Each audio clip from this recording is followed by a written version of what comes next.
जो सुखदेव को और हम लोगों को उपदेश देने के लिए, जो परीक्षित और हम लोगों को उपदेश देने के लिए सुखदेव के रूप में अवतीर्ण हुए।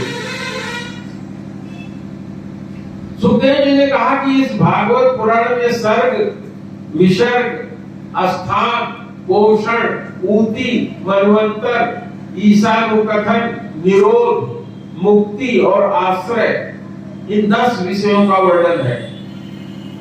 और इसमें से जो 10वां आश्रय तत्व है,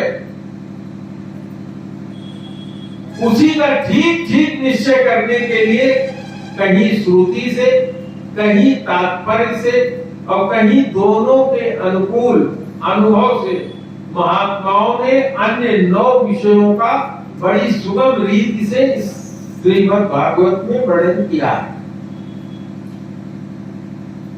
और ईश्वर की प्रेरणा से गुणों में क्षोभ होता है, जिससे पंचभूत उत्पन्न होते हैं, आकाश इत्यादि उत्पन्न होते हैं, आकाश, आकाश से वायु, वायु से अग्नि, अग्नि से जल और जल से पृथ्वी, और इसी क्रम से इनका नाश भी होता है।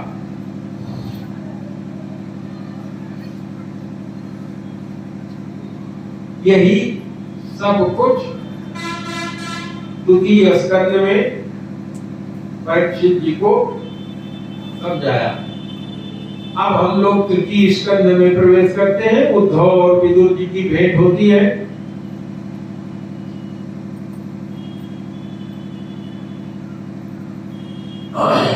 सुखदेव जी कहते हैं कि हे परीक्षित, जो बात तुमने पूछा है, क्या पूछा था?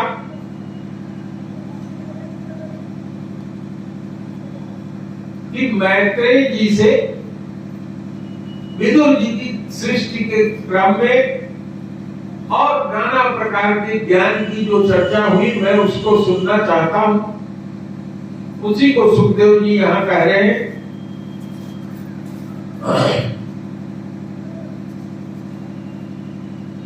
कि पूर्व काल में अपने सुख समृद्धि से युक्त घर को छोड़ करके विदुर जी वन में चले गए थे।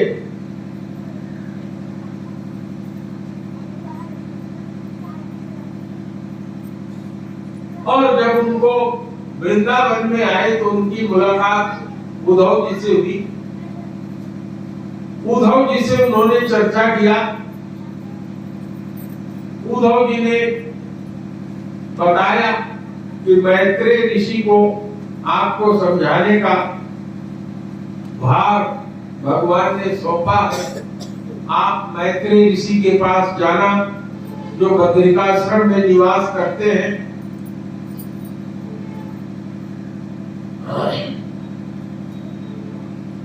जब उद्धव जी से विदुर जी ने प्रश्न किया तो उद्धव जी को भगवान, अपने प्रिय प्रियतम भगवान कृष्ण की याद आ गई और उनकी आंखें भर गई और उनका हृदय भर गया।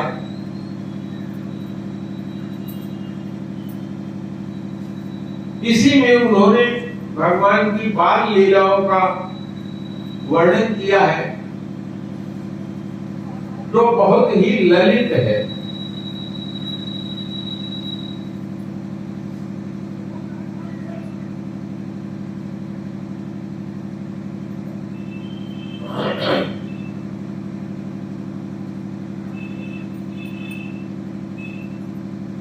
कहते हैं कि भगवान ने अपनी योग माया का प्रभाव दिखाने के लिए मानव लीला के योग जो दिव्य सी विग्रह अपना प्रकट किया था, वह इतना सुंदर था कि उसको देख करके सारा जगत तो मोहित हो ही जाता था। भगवान कृष्ण अपने रूप को देख करके मोहित हो जाते थे। जैसे किसी स्त्री को देख करके कोई पुरुष काम मोहित हो जाता है, इस तरह से भगवान श्री कृष्ण अपने सुंदर स्वरूप को देख करके स्वयं मोहित हो जाते थे। यन्मर्तलीलोपैकं स्वयोग मायावलं दर्शयता गृहीतम् विस्मापनम स्वयं च सौभगर्धे परम पदम भूषण भूषणांगम। भगवान के अंदर सौभाग्य और सुंदरता की पराकाष्ठा थी। इसी तरह से वर्णन करते हुए उद्धव जी कहते हैं, स्वयं कोशाम्यातिशयस्त्रधीश स्वराज्य लक्ष्मा स्तप्त समस्त काम बलि हरिद्भिश्चर लोकपालै किरीट कोट्टेडित पादपीठ।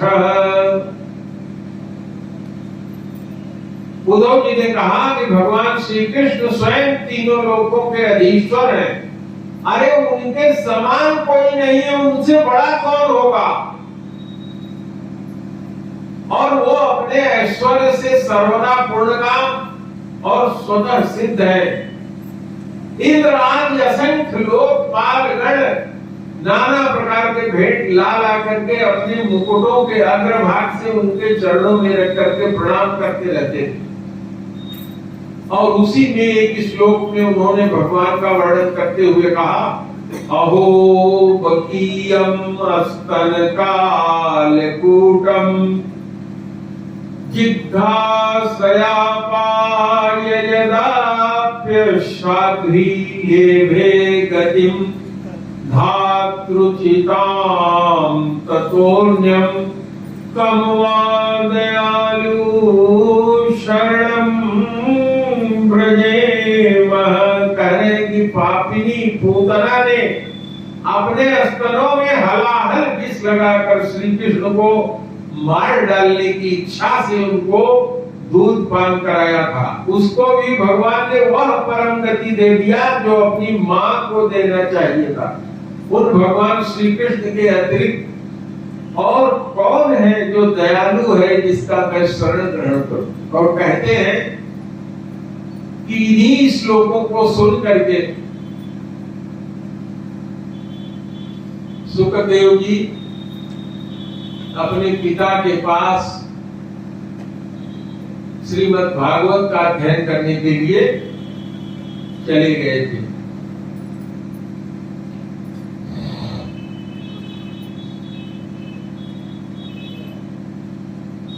इस तरह से उद्धव जी ने भगवान के अन्य लीला चरित्रों का भी वर्णन किया। उद्धव जी से विदा होकर के विदुर जी मैत्रेय ऋषि के पास जाते हैं। मैत्रेय ऋषि उनको सृष्टि कैसे उत्पन्न हुई इस सब का वर्णन सुनाते हैं। भगवान के विराट शरीर कैसे उत्पन्न हुआ इसका वर्णन बताते हैं। और कथा फिर चौथी तरफ प्रवेश करती है। इसी में भगवान के 12 अवतार की कथा आती है। तो अब आप लोग आरती की तैयारी कर लीजिए। आरती की तैयारी करिए। भगवान के 12 अवतार की मैं कथा सुनाऊंगा।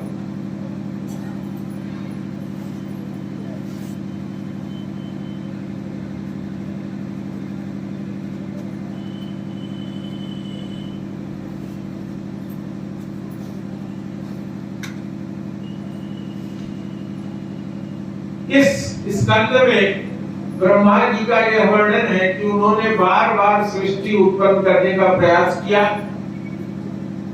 ब्रह्मा जी ने कई बार अपने शरीर का त्याग किया। सबसे पहले उन्होंने अपने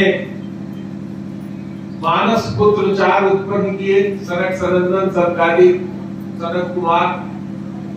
उन लोगों ने भगवान की उपासना किया और सृष्टि निर्माण से पृथक हो गए। फिर उन्होंने नारद जी को उत्पन्न किया। नारद जी भी ऋषि हो गए। उन्होंने भी उत्पत्ति का कार्य बंद कर दिया। फिर उनको क्रोध आया अपने ऊपर ही, और उनके क्रोध से उनकी आंखें लाल लाल अंगारे की तरह हो गई। उनके क्रोध से एक बालक उत्पन्न हुआ जो रोते हुए, जोर से चिल्लाते रोते हुए उत्पन्न हुआ था। इसलिए उसको रुद्र भगवान शंकर कहते हैं। 11 रुद्र, 11 रुद्रों को 11 रुद्राणियां दे करके उन्होंने कहा सृष्टि का निर्माण करो। भगवान रुद्र ने तो सृष्टि का निर्माण किया नहीं, बल्कि यक्ष, भूत, पिशाच, गंधर्व, राक्षस ये उत्पन्न हुए। जितनी सृष्टि ब्रह्मा जी करते थे ये सब भगवान के गढ़ खा जाते थे। अंत में ब्रह्मा जी ने रुद्र को बुला करके कहा, आप कैलाश पर्वत पर जाकर के निवास करो, तपस्या करो और सृष्टि के कार्य करने से मुक्त हो जाओ। फिर ब्रह्मा जी ने अपने शरीर का चौथा रूप जब ब्रह्मा जी ने धारण किया, अपने शरीर का क्षय करके, तो उन्होंने अपने शरीर के दाहिने भाग से एक पुरुष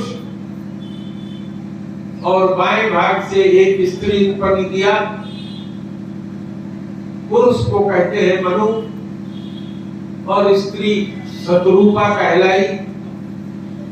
इन्हीं की संतान होने के कारण हम लोग भी मनुष्य हुए और इनकी कथा कल मैं आप लोगों को सुनाऊंगा।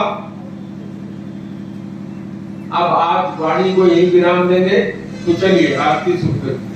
आरती सत गुरुदेव नमामि, पार ब्रह्म प्रभु अंतर्यामी, अगुण अपार अलख अविनाशी, अचल विमल प्रभु सब उर्वासी। माइका करो। अचल विमल प्रभु सब उर्वासी, निर्गुण निर्विकार सुखदासी, एक रूप लेख नामी, आरती सद्गुरुदेव नमामि, पार ब्रह्म प्रभु अंतर्यामी, भजन किरण तम मोह विनाशक, ज्ञान सूर्य